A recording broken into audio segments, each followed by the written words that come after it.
Hey guys, Bible in a Year, episode 84, as I mess with my microphone. 1 Samuel 17 through 19. This is one we all know, David and Goliath. Going to be a good one. Like, share, subscribe, ring the bell. Right. All the above. Okay, David and Goliath, here we go.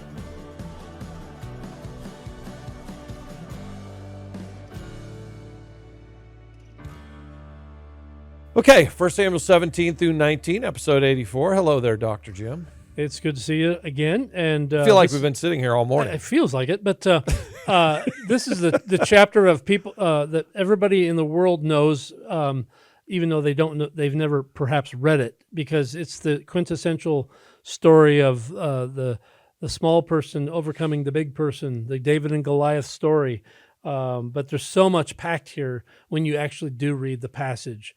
And what we've already understood about David and his dysfunctional family, there's so much to unpack here. Just wondering. Yes. Have you read Malcolm Gladwell's book, David and Goliath? Years ago. I thought it was pretty good. Yeah. Yeah, it was interesting. Yeah. It was interesting. We won't talk about Malcolm Gladwell. Gladwell. There's so much written on this particular chapter as a motivator for, doing great things in spite of your smallness. Talk about proof texting. Yeah. Well, yeah, we'll get to that. Yeah, yeah really. But, from a very inductive, contextual perspective, there's a ton here. Oh, there's a ton. All right, where do we start? Well, we start with the champion giant, to champion. Yeah, champion to champion, the giant Goliath. We could spend time talking about all of that, but he was clearly head and shoulders above everyone else. Goliath was. And on Israel's side? So in that world, what they wanted to do in a battle was to fight champion to champion. So what does Goliath do? He comes out and he calls out the champion of Israel. Well, who would that be? Well, we have one reference to Saul, who was head and shoulders above everybody else. He was calling out the king to come out and battle him. Of course, where was Saul? Similar to the Michmash story. He was hiding in camp, afraid to go forward. In that case, it was Jonathan who went forward. In this case, David comes forward. The anointed next king of Israel. You hold the phone there for 1 second. Never thought about that until you just said it right there. Saul had the chance to come forward and he didn't. Jonathan went forward. Saul has the chance to come forward and he didn't. David came forward. Exactly.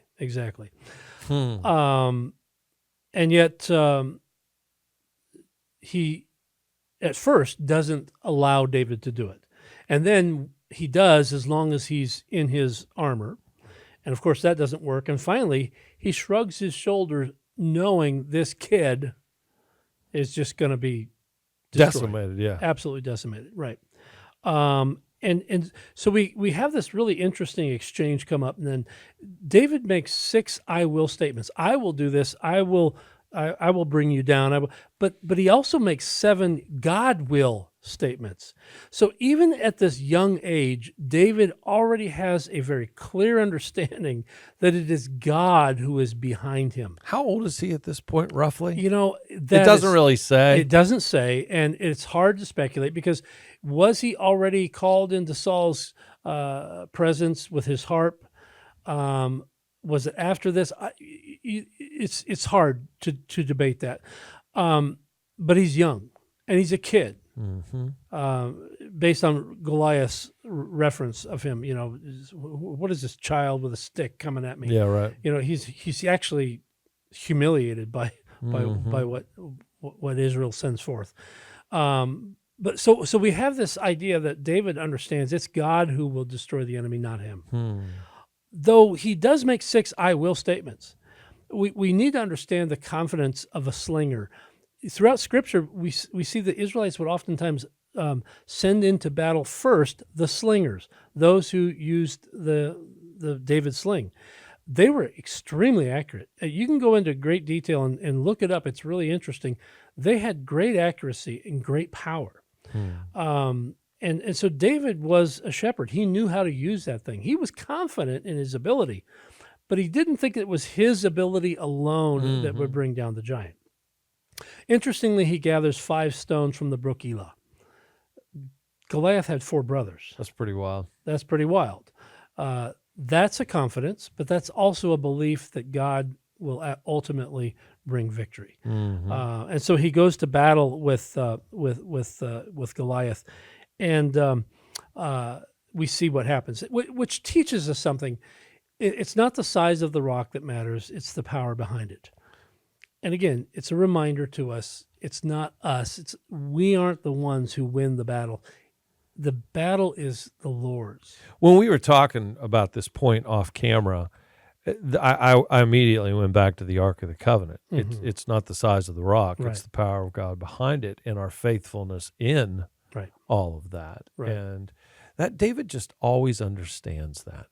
Right. He just does. There's a spiritual maturity about him in his early days. I mean, we can talk later, and we will, about some of the dysfunctional things that he carries on over into his life as a husband and father. But he has this amazing opportunity because after killing Goliath, he's invited into the family of Saul. Here's this kid who believes he's an illegitimate son. Yeah, right. Right? Who's grown up. You can see the interaction between him and his brothers on the battlefield before Goliath. His brothers, they don't want him there. They disregard him. He has grown up in this terribly dysfunctional Go setting. back to your little sheep pen. Right, and now he is becoming a champion of Israel. You would think that would immediately go to his head, but we don't see evidence that David becomes conceited. We see confidence, and we see or vindictive. Right. And so by the time David or Saul makes this promise, whoever kills the Philistines, whatever, will receive my daughter's hand in marriage. No taxes. No taxes. He sees as an opportunity to bless the family that did not bless him. I mean, it's an opportunity. This happens almost so trying often. to win their favor in some respects. Trying to win their favor, and yet, do they? We'll talk. In chapter 22 about that. Yeah. But I just find that really fascinating. But this is the first case of Saul's jealousy taking place. Well, and you see, too, even with that, after he kills Goliath. Oh, and by the way, you mentioned this off camera. Is it the rock that kills Goliath? No, it's not. It's the sword of Goliath that kills Goliath. That David will later on get to go to battle with the Philistines. But it's not the size of the rock, and it's not the rock that kills him. That's why 7 times David says, God will do this. Yeah. It's one more than the 6 times he says, I will do this, I will do this, I will do this. You know, the other thing, too, we were talking about the political process in an episode or 2 ago. I love how David, on the battlefield, never makes it the Philistines against Israel in terms of some sort of nationalistic things. His statement is, who are you to defy the armies of the living God? Right. He understood. Oh my gosh. It's just so significant. David never lost sight. The Lord said to my Lord, kind of a deal. David never lost sight of the Messiah. Right. He never lost sight of the Messiah. And I'm not trying to inappropriately flow, but when you get to the roll call of faith in the book of Hebrews 11, Absolutely. It has always fascinated me that whoever wrote the book of Hebrews acknowledges that Moses saw Jesus. Right. And that affected his decisions. The whole of the Bible points to Jesus. 100%. Right. And David, everything he does is messianic. Well, not everything, but nearly everything he does is messianic. And he's kind of this, prototype for Christ, just like Joseph and some others were, even Moses was. And, I just find that fascinating that everybody else was seeing it as an us against them. And David always had a salvific sort of perspective on things. So anyways. It's interesting. Yeah. So he wins eventually Michal, the daughter of Saul. And Saul tries to kill him. tried to kill him just by giving the hand in marriage. Right. I'm going to tell him, go get 100 foreskins. There's no way he'll be able to never do show it. up. They'll kill him. And he shows up with a bag going, hey. I got 200. Is 200 okay? Yeah. Is it time for the wedding? It just reminds me as a parent of adult children. Oh, I thought this was big too. Just be careful of what you think about your child's choice in a mate. Do you trust God with their life? True. Do you believe that God is leading them? Learn to love your child's choice. It may not be your first choice, but I'll guarantee you, so many times it's turned out to be, oh, guess what? I was wrong. Yeah. Saul is, again, a narcissist. He believes he ought to control everything. Mm-hmm. And he tries to control this. David shows up with a bag and gets to marry his daughter, and he still tries to kill him. I think that's an important thing. So he puts a hit out on David.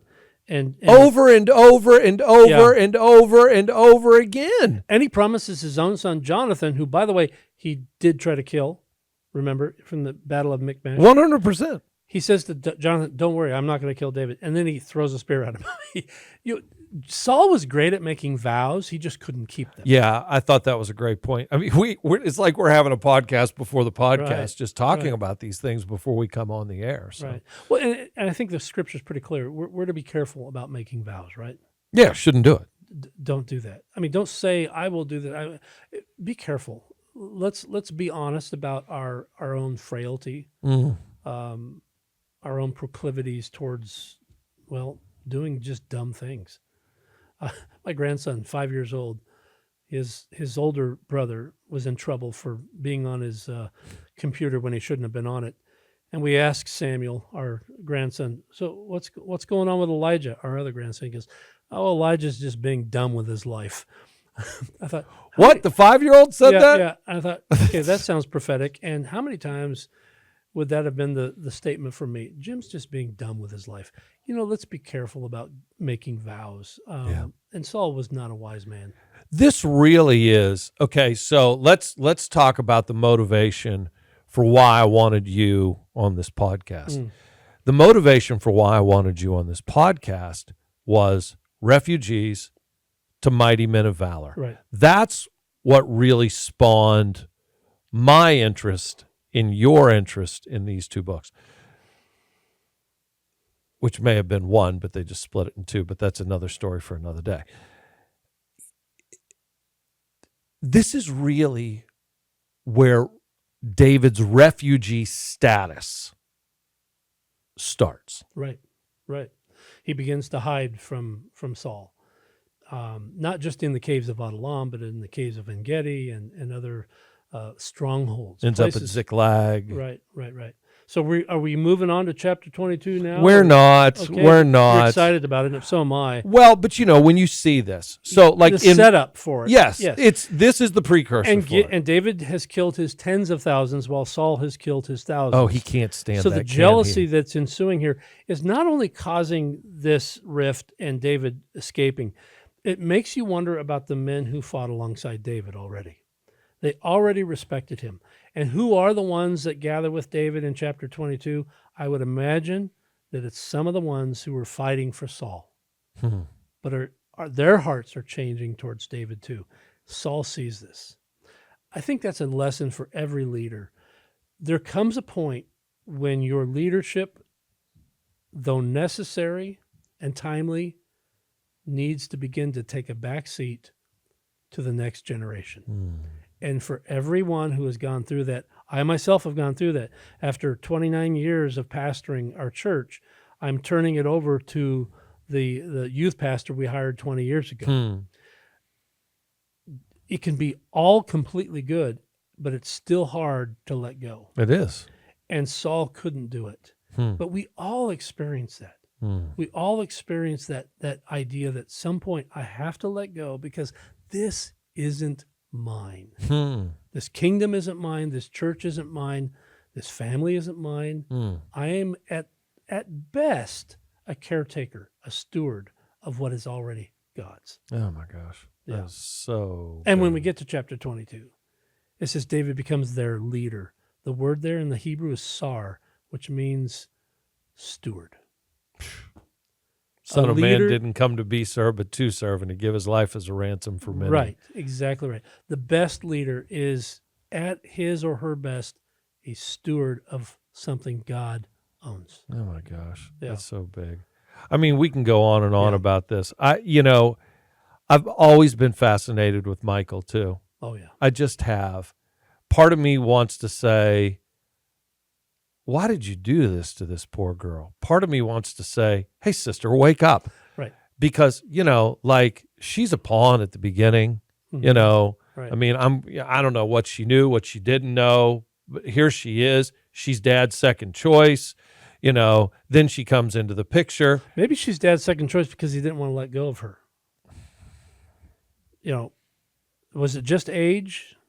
Her older sister was the first choice because of age. I don't know. Maybe he didn't want to let go of her. I mean, this thing is crazy. Yeah, and then later, she turns on David. She does. Right. So she saves him, turns on him, like father, like daughter. I don't know. And then, then when he ends up coming back, right, David does a number on her too. Yeah. Takes her husband away from her. That poor fella. I hope there's a nice place in heaven for that guy. Yeah. But anyways, we can go. We go on and on and on about that. There's a rabbit trail right there. But I mean, guys, look, this is it, and it's about to be on. Saul is coming after David hot and heavy from here on. And Jonathan is about ready to make a bond with David. So it's huge. Yeah. All right, here we go. We're done with 1 Samuel 17 through 19. We'll pick it up. Yeah, stay tuned. We'll tell you the rest of the story tomorrow. God bless you guys.